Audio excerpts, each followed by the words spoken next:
Okay, boys and girls, welcome back to our friendly class of literature. Today we begin the reading of a new story written by Edgar Allan Poe. It is called The Pit and the Pendulum. And the best thing I can tell you that with this class, we only are missing 3 more classes and we're out of literature class. The Pit and the Pendulum, written by Edgar Allan Poe. Please, let's go to page 304.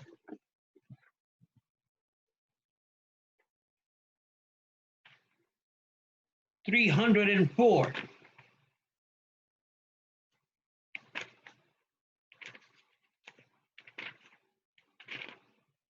The Pit and the Pendulum. Tell me, Ever, do you like terror?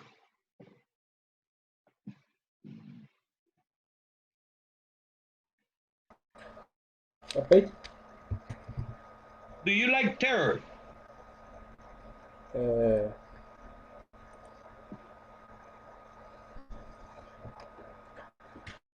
No. No. Who likes terror? Katya, do you like terror?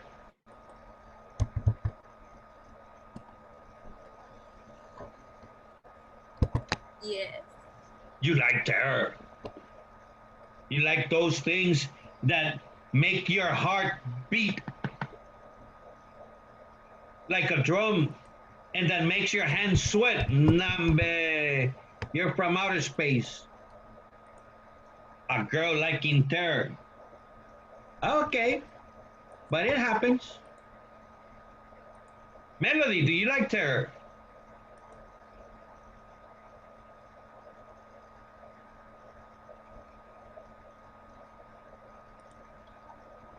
Melody? Yes, You like it? Really? And why are you so nervous? It's confusing to have a girl that is nervous liking terror. Saul, do you like terror? yes, Yes. Why? because it makes me feel like emotion You with adrenaline. you like to feel the adrenaline like the movie Fast and Furious. Okay. We're going to analyze Edgar Allan Poe style, and for that we are going to see some characteristics. First, the first style point of view, in which the narrator expresses emotional intensity, creating a tone of horror and terror. Then, repeated or italicized words. Then, the unusual choice of words, phrases, and expressions. The use of long sentences or sentences with interruption.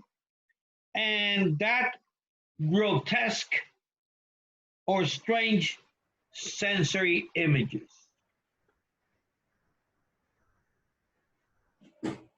We're going to read this story to analyze those characteristics of the narrator.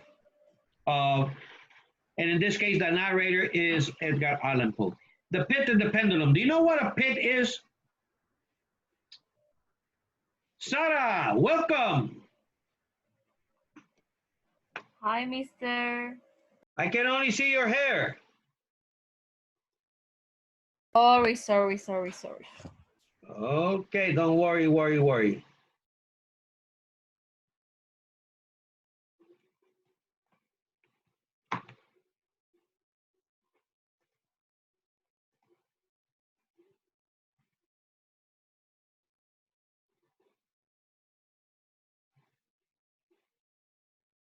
Okay, I'm having people come in. Hello, Lydia. Hello. You're coming late. Sorry. Uh, you were with Susano, right? Nah. Yeah. You were with Susano and our poor Susano in class suffering. Don't be like that. You're mean with our Susano. Remember, don't leave for tomorrow what you can do today. Remember the song. Tomorrow is too late. Tell the people that you love them now, today, not tomorrow. Do you know what a pit is, Jafet? What's a pit? A what? A dip. Yes, A dip. pit, P-I-T.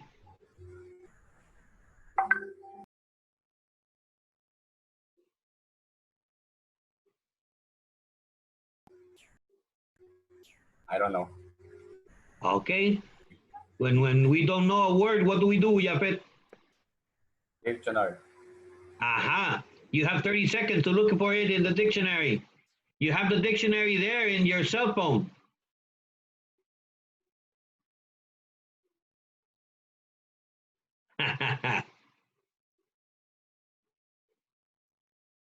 Mauricio, help him finding pit in the dictionary.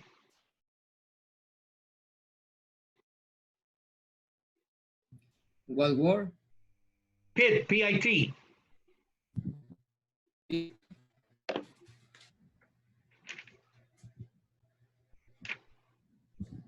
I begin last, and I bet a Coke and a pastelito from the cafeteria that I find it first.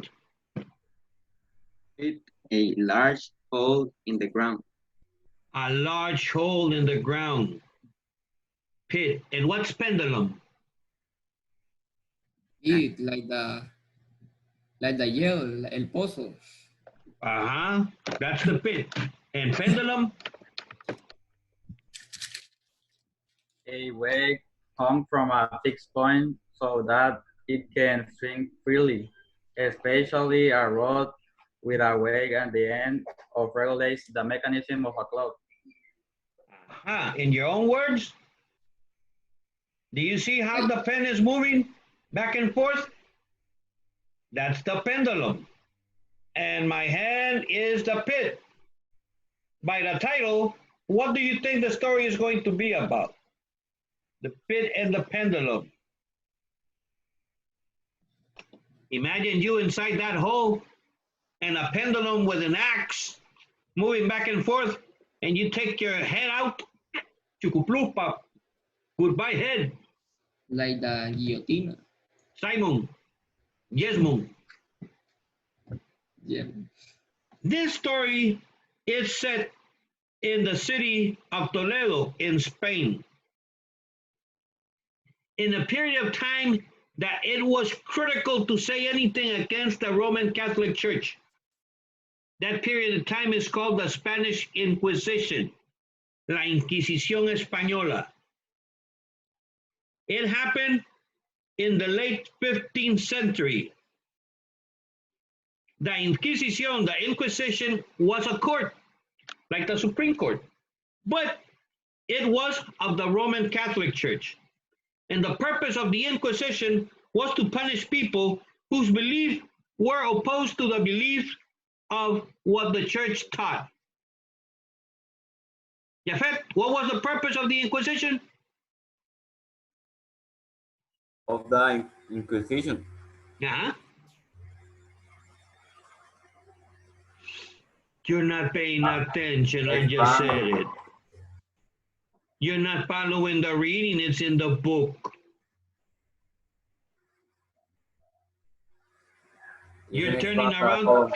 I know that right now they're cooking lunch, man, and I know that it smells delicious, man. But you're supposed to be focusing in the class, not in the kitchen. Not in the kitchen, guys. Not in the kitchen. Remember it. Back again so that Jafet can pay attention. The Inquisition was a court, like our Supreme Court, but it was of the Roman Catholic Church. And the only thing that they did was accuse the people that had beliefs that were not the same beliefs of the Roman Catholic Church. Said in other words, they accused everybody to be heretic, and everybody was found guilty, and everybody was given chicharron. And that is a big problem, because if they give you chicharron, that means that you're going to meet the Creator in a couple of seconds. The punishments that the Supreme Court gave, that the Inquisition gave, often involve torture.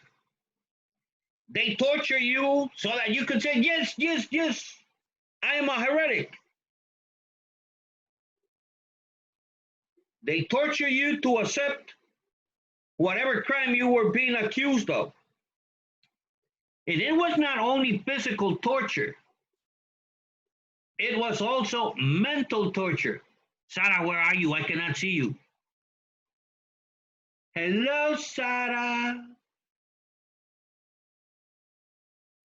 In this story, the narrator, the guy who's telling the story, enjoy your food, Joseph. Japet. Relax, chill, don't worry. He was a prisoner of the Inquisition. Once the story begins, the narrator is taken into the court to hear the judges pass the sentence on him. And in the very beginning, we begin with Latin. Impiatorum longus hic turba fororis. I don't know, I never spoken Latin, so I don't know if it's pronounced like that. So, but in parentheses, we have question composed for the gates of a market to be erected upon the site of the Jacobin clubhouse in Paris. But see, what effect does starting the story with a quatrain in Latin have on your impression of the story? What effect of the story beginning in Latin have to you? Tell me, Joseph, you will not find the answer in the book. It's your opinion. We don't even know what does it say in Latin. But what effect does that beginning in the story in Latin make to you? The story was from another country. No, we already know it. I told you that the story comes from, it's written by Edgar Allan Poe, and that it was done in Toledo, Spain. Or to make it like more interesting. Probably make it more interesting. Yes. But there's one special word that we have to include in that. Make the story more interesting and more what, Melody? Clarify, mister. Make the story more interesting and more? Clarify. No. Do you understand what it's written in Latin? Confused. Confusing, but there's we can improve that word. Do you understand what's written in Latin? No. And when you don't understand something in a story, in another language, in a period of time where they kill people because they don't believe in God, it becomes more what? More historical. Tan lindo ellos, historical. Mysterious. Exactly, mysterious. Thank you, Melody. It becomes more mysterious. The story becomes more interesting and more mysterious. I was sick unto death with the long agony, and when they at length bound me, and I was permitted to sit, I felt my senses were leaving me. The sentence, the dread sentence of death, was the last of distinct accentuation which reached my ears. After that, the sound of the inquisitorial voices seemed merged in one dreamy and indeterminate hum. it conveyed to my soul the idea of revolution, perhaps from its association in fancy with the burr of the mill wheel.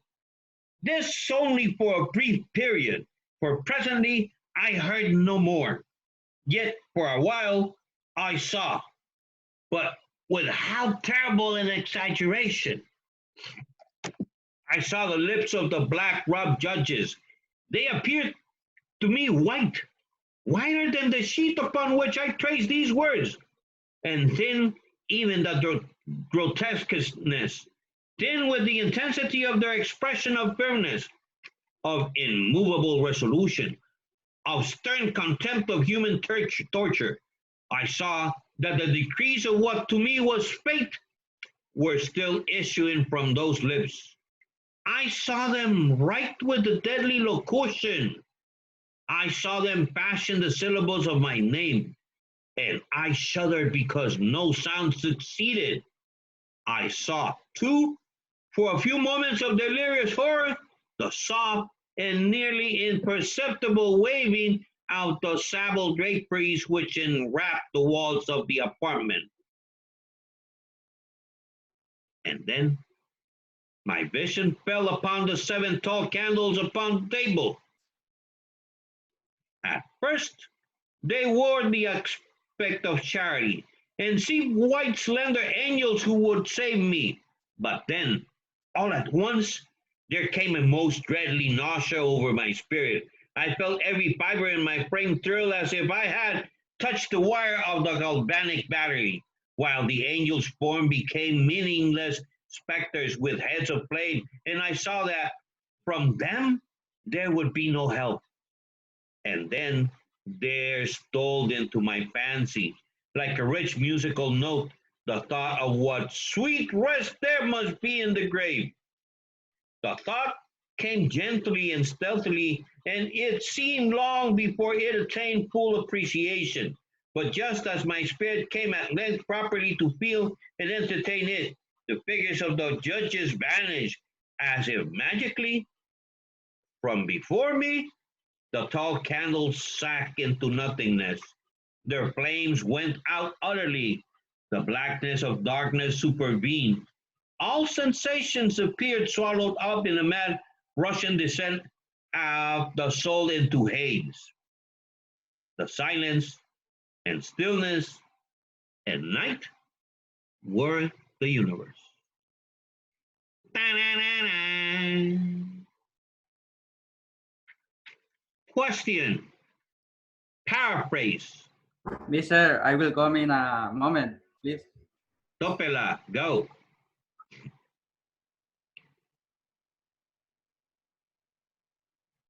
Paraphrase. What is paraphrasing? Is writing everything in your own words? The narrator here sees the judges say his name but does not hear what they say. Let's paraphrase lines 27 to 36. What are the narrator's thoughts and how do these thoughts affect him? Let's paraphrase lines 27 to 36. You can paraphrase it in one line. So take your time and paraphrase it. You have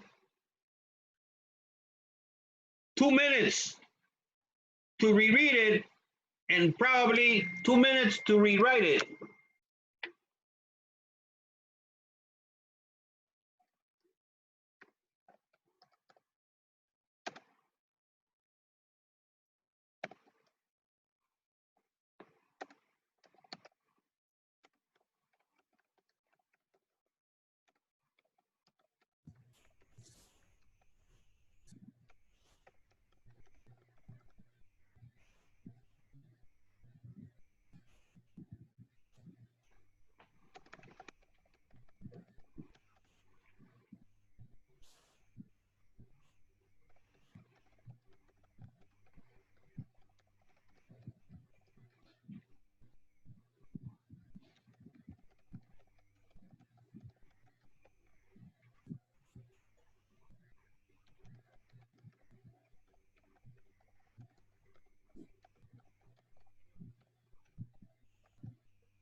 Ready?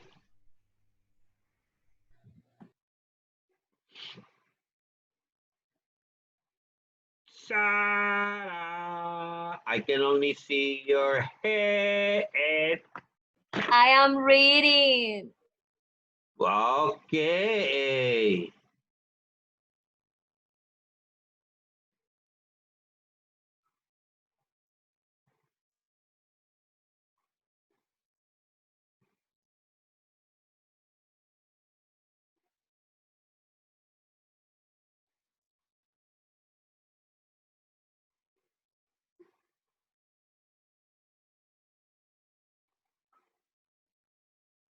Aha.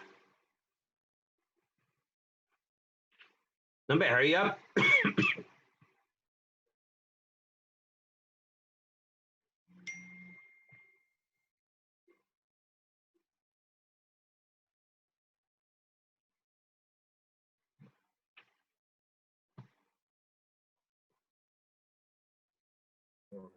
Welcome back, Jafet.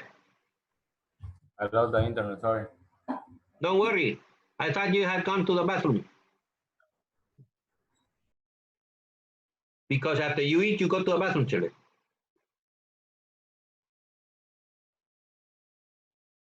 Welcome back, Joseph.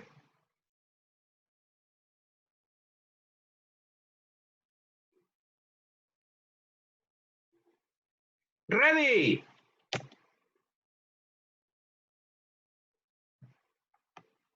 The thought come gently and stealthy must be in the grave. The thought come gently. In your own words, Chile. No, hombre. Yes, hombre. Okay. I'll give you mine. Read mine, Fabricio.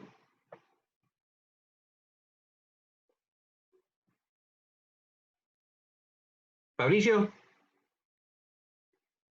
Out loud so that everybody can listen. I began to imagine that it would feel better to be dead, but then the juice vanished, the candles went out, and everything went back black. Judges. Everything that he talks about on lines 27 to 36 is that he wants to die, but the judges disappeared. They wiped out. And the candles went out and everything turned black. See? That's paraphrasing.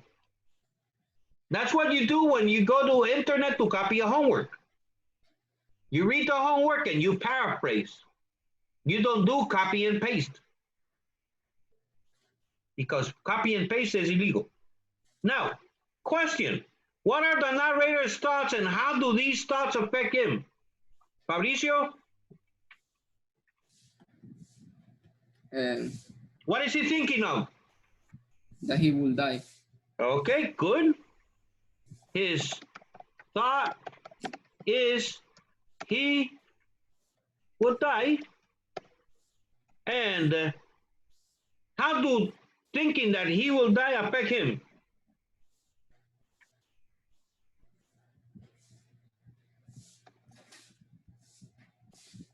Affect psychological. How?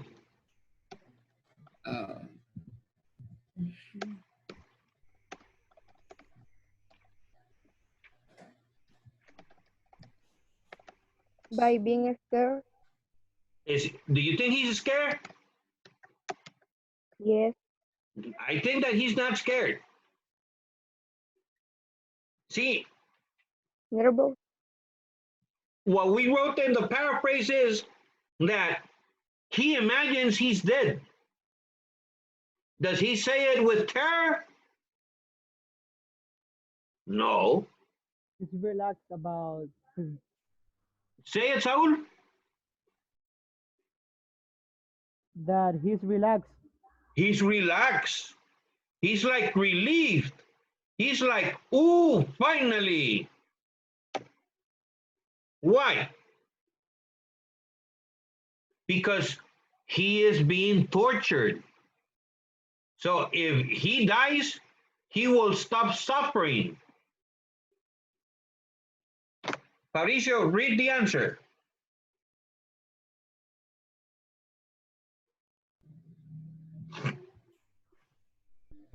He thought he will die, and he is conformed with the idea because he will stop suffering.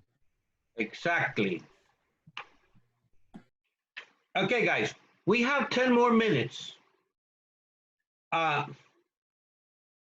Due to the fact that this class is only once a week, you are going to read until page 312.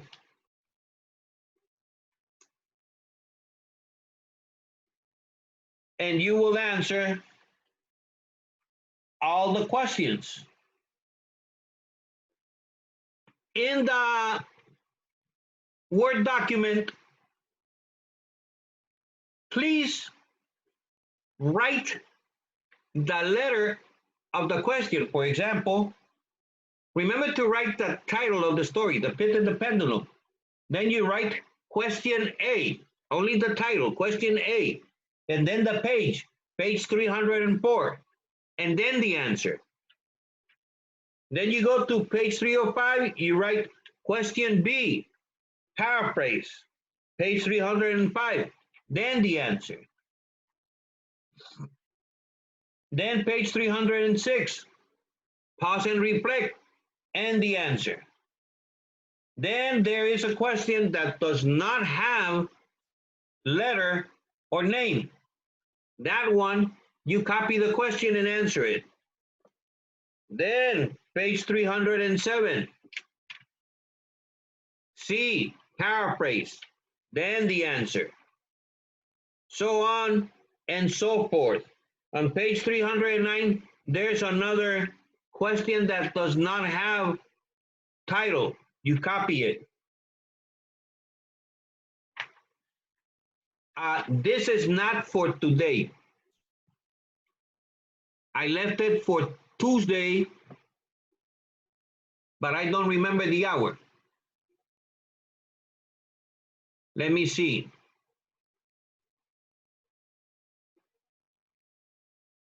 Okay, I left it for Tuesday at 11:59 a.m. That means after you finish classes. You have Saturday, today in the afternoon, Saturday, Sunday, Monday in the afternoon, and Tuesday in the morning, you upload it before 12 noon. Okay?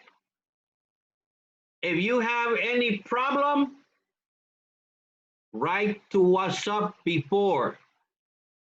Don't write to WhatsApp after. Boys and girls, for me, it's been an honor having you this week. Take care. I love you all. Bye. Go have lunch, except Japet, who already ate. Okay, bye, guys. See you, Mr. See you. Bye, Katia. Bye, mister. Hello, Sarah. Now I see you.